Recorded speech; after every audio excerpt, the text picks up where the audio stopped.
Assalamualaikum warahmatullahi wabarakatuh. Semangat pagi. Pada pertemuan kali ini kita akan membahas materi bank sentral, sistem pembayaran, dan alat pembayaran. Tapi khusus materi alat pembayaran yang sebenarnya bagian dari materi ini ditunda pembahasannya pada pertemuan selanjutnya. Kita mulai pembahasan dari pengertian bank sentral. Bank sentral merupakan lembaga otoritas atau lembaga yang memiliki wewenang dalam menjaga kestabilan ekonomi. Dalam menjaga kestabilan ekonomi, bank sentral memiliki peran sentral dan strategis. Bank sentral di Indonesia adalah Bank Indonesia. Selanjutnya, berdasarkan undang-undang terbaru tentang Bank Indonesia nomor 6 tahun 2009, Bank Indonesia adalah lembaga negara yang independen dalam menjalankan tugas dan wewenangnya, bebas dari campur tangan pemerintah dan atau pihak lain, kecuali untuk hal-hal yang secara tegas diatur dalam undang-undang ini. Lalu apa tujuannya didirikan Bank Sentral? Tujuan utama dari Bank Sentral Indonesia adalah mencapai dan memelihara kestabilan nilai rupiah. Nah, memelihara kestabilan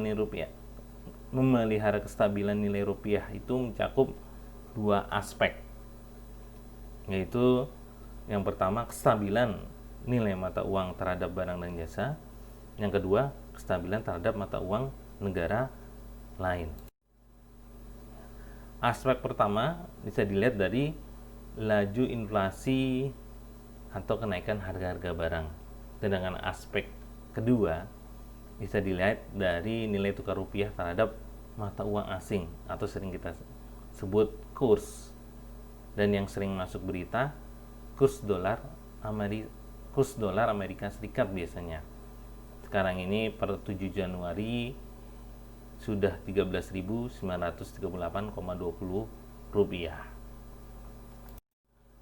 Berikutnya apa aja sih fungsi dari Bank Sentral? Secara umum, fungsi dari Bank Sentral Indonesia sebagai berikut. Yang pertama, bank sirkulasi. Yang maksudnya di sini adalah Bank Sentral Indonesia sebagai pemegang hak tunggal dalam pengedaran uang kertas dan uang logam sebagai alat pembayaran yang sah. Fungsi kedua dari Bank Sentral adalah Bankers Bank. Maksudnya adalah Bank Sentral Indonesia sebagai bankir dari bank umum yang ada. Jadi bank sentral itu menjadi salah satu sumber dana bagi bank umum lainnya. Fungsi yang ketiga adalah lender of the last resort. Maksudnya bank sentral adalah pemberi pinjaman tingkat terakhir.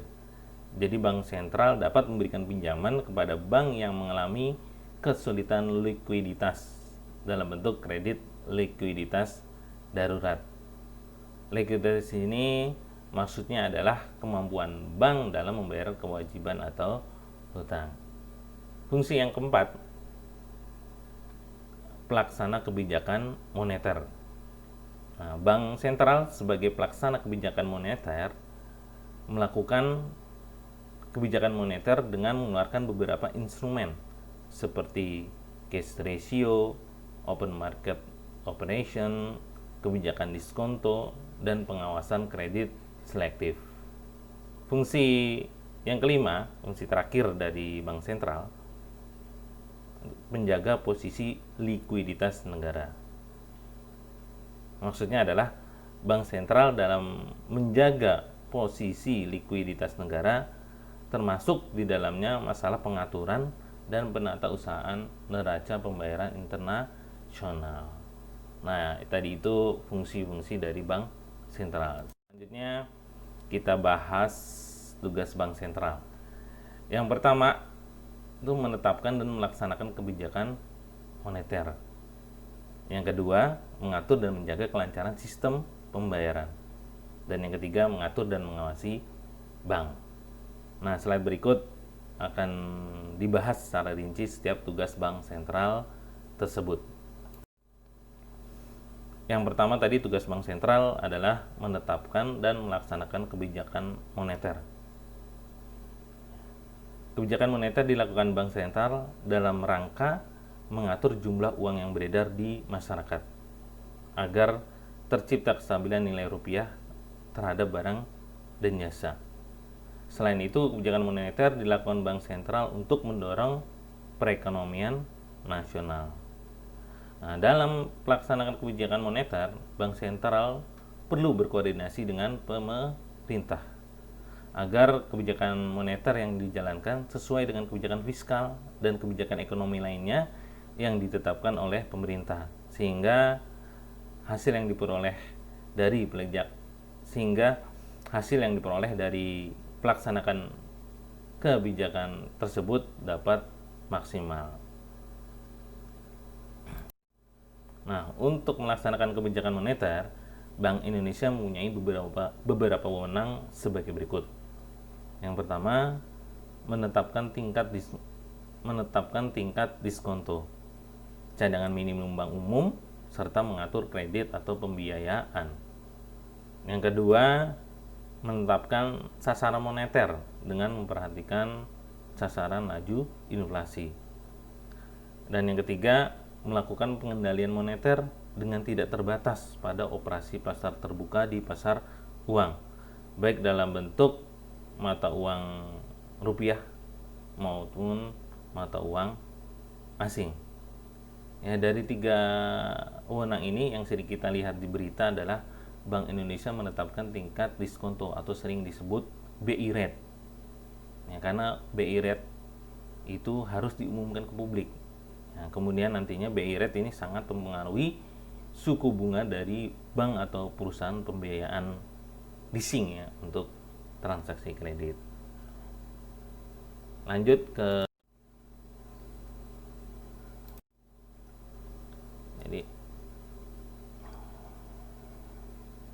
jadi berikutnya kita bahas tugas bank sentral yang ketiga, yaitu mengatur dan mengawasi bank. Seiring dengan terbentuknya Otoritas Jasa Keuangan atau OJK yang sudah kita bahas di semester ganjil, tugas pengawasan yang dilakukan oleh Bank Indonesia difokuskan pada pengawasan makro prudensial, sementara pengawasan mikro prudensial diserahkan kepada OJK. Pelaksanaan pengawasan makro prudensial dimaksudkan untuk menjaga stabilitas sistem keuangan. Stabilitas keuangan adalah suatu kondisi di mana seluruh lembaga keuangan, pasar keuangan, dan sarana-sarana pendukungnya memiliki ketahanan dan mampu mengatasi ketidakseimbangan keuangan. Oleh karena itu, kebijakan makro prudensial dapat diartikan sebagai kebijakan untuk membatasi risiko dan biaya krisis sistemik dalam rangka memelihara keseimbangan sistem keuangan secara keseluruhan. Nah, untuk menjalankan tugas ini ya, mengatur dan mengawasi bank, Bank Indonesia mempunyai beberapa wewenang sebagai berikut. Yang pertama, mengenakan sanksi terhadap bank sesuai dengan peraturan perundang-undangan. Yang kedua, menetapkan peraturan. Yang ketiga, memberikan dan mencabut izin atas kelembagaan dan kegiatan usaha tertentu dari bank. Dan yang keempat, mengawasi bank baik secara individual maupun sebagai sistem perbankan. Perbedaan dasar dari kedua jenis sistem pembayaran tersebut terletak pada instrumen yang digunakan. Pada sistem pembayaran tunai, instrumen yang digunakan berupa uang kartal, yaitu uang dalam bentuk fisik yang berupa uang kertas dan uang logam. Sedangkan pada sistem pembayaran non-tunai, instrumen yang digunakan berupa alat pembayaran yang menggunakan kartu, cek, bil jet giro, nota debit, uang digital yang lagi tren saat ini seperti GoPay, Dana, dan OVO, atau uang elektronik lainnya. Adapun selanjutnya peran Bank Indonesia dalam sistem pembayaran nasional ada 5. Yang pertama, sebagai regulator. Sebagai regulator, Bank Indonesia berperan membuat peraturan-peraturan yang mendukung kelancaran sistem pembayaran. Peran kedua, pemberian izin. Bank Indonesia berhak memberikan izin terhadap pihak-pihak yang terlibat dalam sistem pembayaran. Dan yang ketiga, sebagai pengawas. Kegiatan pengawasan oleh Bank Indonesia dilakukan terhadap proses pembayaran atau aktivitas para pelaku yang terlibat dalam sistem pembayaran. Yang keempat, sebagai operator. Sebagai operator, Bank Indonesia menyediakan sistem pembayaran nasional yang disebut dengan BIRTGS dan sistem clearing nasional Bank Indonesia. Ya, ini nanti akan dijelaskan di slide selanjutnya. Peran kelima, sebagai fasilitator. Bank Indonesia memfasilitasi pengembangan dalam sistem pembayaran oleh industri yang bergerak di sektor jasa keuangan. Dan saat ini yang paling banyak berkembang adalah perusahaan fintech, ya, financial technology, yang memberikan layanan jasa pembayaran secara digital. Saya ulangi, peran Bank Indonesia dalam BIRTGS.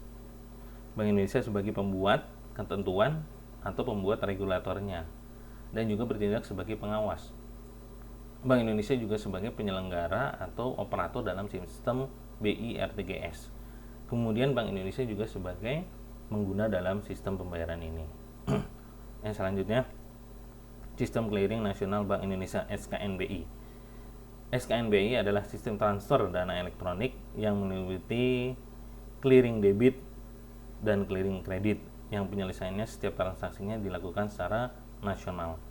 Sejak dioperasikan oleh Bank Indonesia pada tahun 2005, SKNBI berperan penting dalam pemrosesan aktivitas transaksi pembayaran, khususnya untuk memproses transaksi pembayaran yang termasuk Retail Value Payment System (RVPS) atau transaksi bernilai kecil atau retail, yaitu transaksi di bawah 100 juta. Ya, demikianlah pembahasan mengenai materi bank sentral dan sistem pembayaran. Ya, terima kasih sudah memperhatikan pembahasan kali ini. Semoga bisa bermanfaat bagi kalian. Ya, wassalamualaikum warahmatullahi wabarakatuh. Buat